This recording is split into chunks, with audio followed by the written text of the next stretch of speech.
Menurut data Otoritas Jasa Keuangan (OJK), pada periode Januari hingga Juli 2021, serangan siber di Indonesia mencapai angka 741 juta lebih atau 2 kali lebih banyak dibandingkan pada 2020 yang hanya sebesar 495 juta. Hal tersebut diungkapkan Direktur Penelitian dan Pengaturan Perbankan OJK, Muhammad Miftah, dalam sebuah webinar Kamis 28 Oktober. Miftah menuturkan, selama periode semester 1 2020 hingga semester 1 2021, terdapat 7.000 lebih laporan kejadian fraud atau kecurangan. Adapun kasus fraud siber yang terjadi pada bank umum milik pemerintah mencapai 71,6%. Sementara itu, pada bank swasta adalah 28% dan 0,3% kasus di bank asing. Oleh karena itu, Miftah menyebut pihak bank harus melakukan mitigasi terhadap serangan siber yang dapat merugikan perbankan dan nasabah.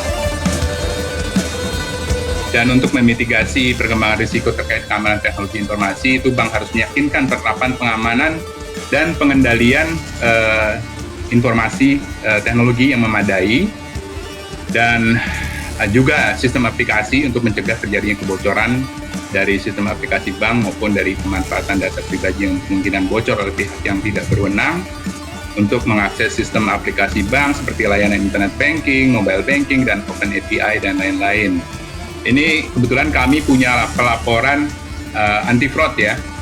Di sisi lain, Fungsional Sandiman Muda Badan Siber dan Sandi Negara (BSSN), Maulidianto Agustian menjelaskan, sebagai langkah mitigasi, pihaknya turut membangun Financial Sector Information Sharing and Analysis atau FSISEC. Bisa kita kemas dalam information sharing cybersecurity yang dirangkum dalam FSISEC, Financial Sector Information Sharing and Analysis. Nah, di sini kita bisa berbagi informasi terkait dengan threat yang pernah terjadi, kemudian informasi apa yang bisa kita dapat dari threat itu, dan kedepannya gimana mitigasi threat ini. Kira-kira langkah-langkah apa yang mesti kita antisipasi.